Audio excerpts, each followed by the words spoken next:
Hello' everyone, নমস্কাৰ। মোৰ আন এটি মিনি ব্লগলৈ সকলোকে স্বাগতম জনাইছোঁ। আশা কৰোঁ সকলোৱে ভালে কুশলে আছে। এয়া ৰাতিপুৱা উঠি ব্ৰেকফাষ্ট কৰিলোঁ। সপ্তাহটোত এদিনে টাইম পাওঁ যেতিয়া সকলো এক্সট্ৰা কাম এই সপ্তাহৰ শেষলৈকে থৈ দিওঁ। এয়া এখন ৰেগ লগাই আছিলোঁ আমি। এতিয়া আৰু মায়ে দুপৰীয়া লাঞ্চৰ কাৰণে প্ৰিপেয়াৰ কৰি আছে। এয়া মই চাহ আৰু মাকাৰে খাই বাকী থকা কামখিনি কৰি ল'লোঁ আৰু লগতে অলপমান স্কিন কেয়াৰ।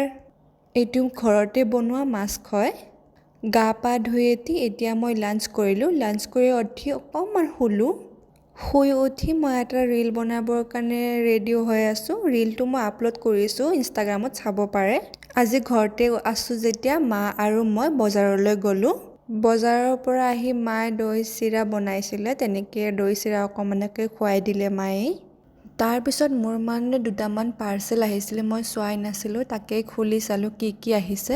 এটাত মই ফাউণ্ডেশ্যন অৰ্ডাৰ দিছিলোঁ আৰু আনটোত মোক মানে বাৰ্থডে মান্থ থকাৰ কাৰণে নাইকাৰ ফালৰ পৰা গিফ্ট দিছিলে। তাৰপিছত আকৌ সময়খিনি এনেই শুই থকাতকৈ মই বোলো মাফলাৰ এখনকে কমপ্লিট কৰিব আছিলে, সেইখনকে কৰিলোঁ, তাকো মুভি চাই।